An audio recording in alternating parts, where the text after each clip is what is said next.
Está na hora de pilotar a espaçonave? Eu vou mostrar a você um exemplo. Outra vez, nas minhas notas, eu sou um pouquinho mais detalhado do que eu vou fazer aqui, mas eu não vou fazer com todo esse detalhe para vocês hoje, não. Eu vou apenas pegar um caso particular de transferência entre órbitas para lhe mostrar o espírito dessa navegação, como é que ela se faz, né? Então, a brincadeira é a seguinte: suponha que eu esteja numa espaçonave, numa certa órbita circular. Vamos fixar ideias, eu estou em órbita em torno do Sol, por exemplo, né? E eu quero fazer com que a minha espaçonave passe a uma outra órbita, também circular, mas com o dobro do raio. Então, o meu problema como piloto da espaçonave é levá-la a uma distância que é o dobro da distância inicial, isso com o menor gasto de combustível possível.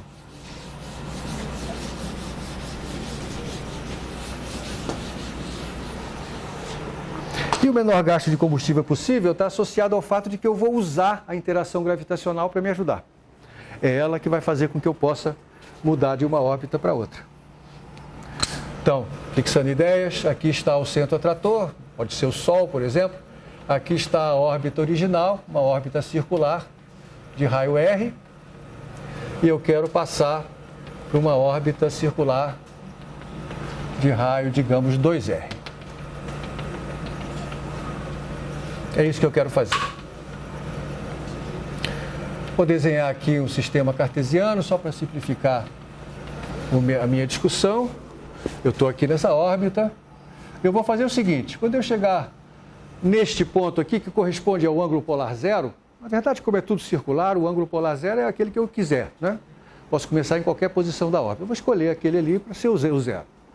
Neste ponto, eu vou dar um impulso à minha espaçonave. Vou ligar os motores por um tempo curto, de modo a fazer com que mude a sua órbita. Eu quero fazer com que ela vá para a órbita de maior raio usando a gravitação. Eu vou querer fazer com que ela saia dessa órbita circular e entre numa órbita elíptica que tenha semi-eixo maior, que me leve até esse ponto. Dessa maneira, eu estarei usando a própria interação gravitacional para fazer parte do meu trabalho. Então, tudo que eu tenho que fazer é descobrir o que é que eu tenho que fazer com meus motores para fazer com que a espaçonave passe dessa órbita circular para esta órbita elíptica. Certo? Nós vamos pegar o caso mais simples, que é o seguinte: eu vou fazer as mudanças de órbita acontecerem, Mateus, no periélio e no afélio da órbita circular, da órbita elíptica. Tá? Então, no começo eu estou assim, eu vou chamar esses pontos aqui de P e de P' para fixar a minha notação. E eu vou fazer essas mudanças nos pontos P e P', como eu já comentei. É nesses pontos que eu vou ter que fazer alguma coisa com o motor da espaçonave para ela me atender, para ela passar primeiro da órbita circular para a elíptica e depois da elíptica para a circular. É isso que eu quero fazer. Não posso deixar. Se eu deixar ela desse jeito, ela vai ficar nessa órbita elíptica para sempre. Eu quero tirá-la da órbita elíptica para ficar nessa órbita aqui de raio 2R. Importância prática desse problema. É assim, por exemplo, que eu levo uma nave da Terra para Júpiter. Eu estou circulando aqui o Sol numa órbita cujo raio é o raio da órbita do Sol, né? Então eu joguei essa espaçonave para fora da atmosfera e ela está andando junto com o nosso planeta. E, portanto, está em órbita quase circular em torno do Sol. Eu quero levá-la para Júpiter. Então eu quero levá-la para uma órbita que seja igual à órbita de Júpiter. Outra vez suposta quase circular. E aqui eu peguei o caso R2R, Júpiter está a uma distância muito maior do que essa. Mas só para a gente, de novo, simplificar as nossas contas, mas o espírito continua o mesmo, né? Então, o efeito dos motores vai ser mudar a velocidade da espaçonave nesses dois pontos, instantaneamente. Claro que não é instantâneo, mas um tempo curto o suficiente para que eu possa desprezar a duração desse intervalo. Então, eu vou imaginar que eu estou nessa órbita circular número 1, com uma certa velocidade V1, Como é que eu vou botar isso? Vou botar aqui, V1. E eu vou passar para a órbita, isso aqui é a órbita número 1. Vou passar para a órbita número 2, que é a órbita elíptica, neste ponto. E eu faço isso mudando a velocidade. Então, eu vou passar de V1 para uma velocidade V2, que é um certo fator, que eu vou chamar de lambda, vezes V1. Esse lambda, quem vai me dar são os motores, né? O tempo que eu vou ligar os motores. E eu quero descobrir quem tem que ser esse lambda aí. Essa aqui é a brincadeira. Então, a minha órbita inicial, a equação dela é R1 igual a C1 sobre 1 mais ε1 cosseno φ, mas na verdade nessa órbita inicial a excentricidade é nula, né? Então essa aqui é simplesmente C1, uma constante.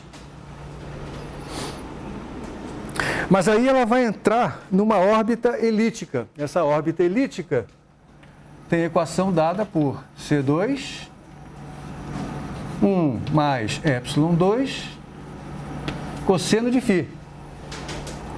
Mas quando o φ for zero, que é o meu periélio, esses dois raios têm que coincidir, que eu vou passar da órbita circular para a órbita elíptica nesse ponto. Ok? Então, eu tenho que ter R1, que é o C1, né? Vai ter que ser igual ao R2, que é C2, sobre 1 mais ε2, quando o φ for zero. Acontece que, nesse ponto aqui, a gente sabe qual é, bom, o momento angular na órbita 1, ele é μ, R, V1, não é isso? E quando eu fizer essa mudança na velocidade, eu vou passar para um L2, que vai ser lambda vezes L1. Porque eu estou multiplicando a velocidade pelo fator lambda. Então, essa passagem é que vai me fazer passar da órbita circular para a órbita elíptica. Ah, mas a gente sabe qual é a conexão entre a constante C e esse L, né? Vamos lembrar aqui que o C é o L2 sobre gama μ. Não é isso? Então, eu sei que o meu C2, esse cara que está aqui, ele é proporcional ao L quadrado, e o L quadrado ganhou um fator lambda. Então, é lambda quadrado vezes L1 quadrado, e L1 quadrado sobre gama μ é o C1. Então, isso aqui é lambda quadrado vezes o C1. Eu estou dizendo que o que eu vou fazer neste ponto é mudar a velocidade instantaneamente. De V1 para V2, que é lambda vezes V1, tá? Quando eu faço isso, eu mudo o momento angular. E o momento angular é μ vezes R vezes a velocidade. Como eu multipliquei a velocidade por lambda, o momento angular também vai ser multiplicado pelo mesmo fator. Ora, mas se eu sei como muda o momento angular, eu sei como muda o C, aquela constante que aparece na equação da órbita. Porque o C é L quadrado sobre gama μ. Então, esse novo C, que é o C2, ele é o L2 quadrado sobre gama μ. Mas o L2 quadrado é lambda quadrado, L1 quadrado sobre gama μ, e o L1 quadrado sobre gama μ é o C1. Então, nessa passagem, eu estou mudando o C2, o C para lambda quadrado vezes o seu valor original. Então, eu vou substituir isso lá em cima, fica C1 igual a lambda quadrado C1 vezes 1 mais ε2, que é a excentricidade da órbita elíptica, e isso determina qual é a excentricidade, ou melhor, relaciona a excentricidade da órbita elíptica com esse lambda. Isso aqui desaparece, eu vou ter 1 mais ε2 igual a esse lambda quadrado. Então agora vamos determinar quem é essa excentricidade que me permite percorrer essa órbita elíptica. Então agora vamos determinar quem é essa excentricidade que me permite percorrer essa órbita elíptica.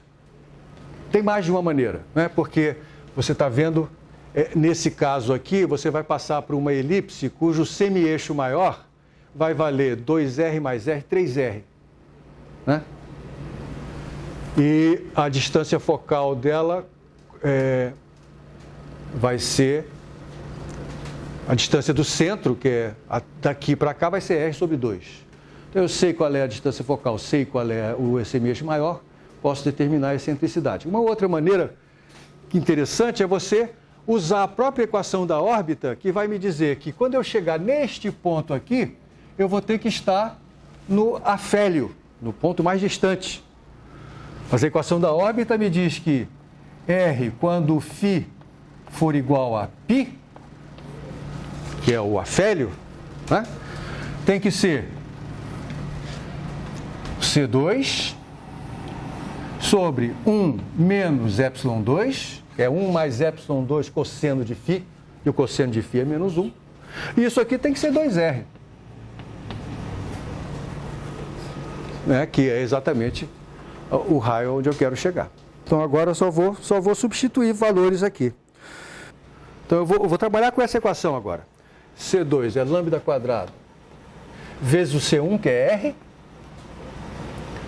sobre 1 menos ε2, isso é 2R.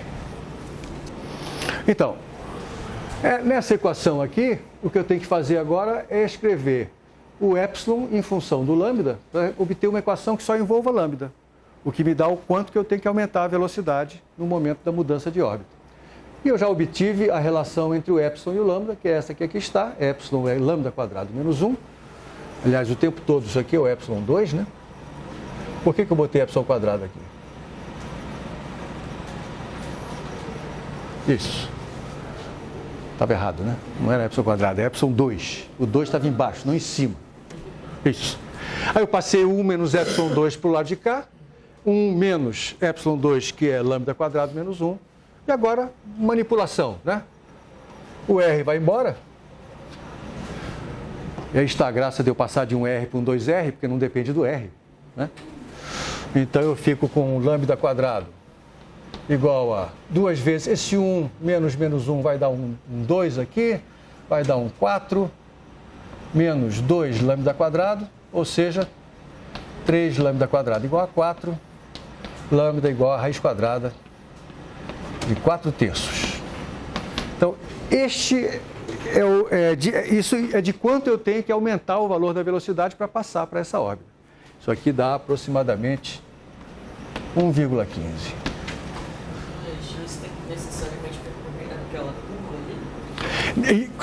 Quando eu faço isso, eu necessariamente me coloco nessa órbita elíptica. Órbita elíptica que coincide com esse ponto da órbita circular no seu periélio e que vai me levar no seu afélio a uma distância igual a 2R do centro de atração, que é exatamente o que eu queria. Eu queria que a gravitação me levasse sozinha para esse ponto. Então, o que eu fiz foi simplesmente passar de uma órbita circular para uma órbita elíptica e o que eu tive que fazer foi multiplicar a velocidade por esse fator. Um aumento de 15% no seu valor. Então, o que você fez foi dar energia para trocar de... Isso, na verdade eu aumentei a energia associada ao movimento dessa espaçonave e para isso eu gastei combustível, certo?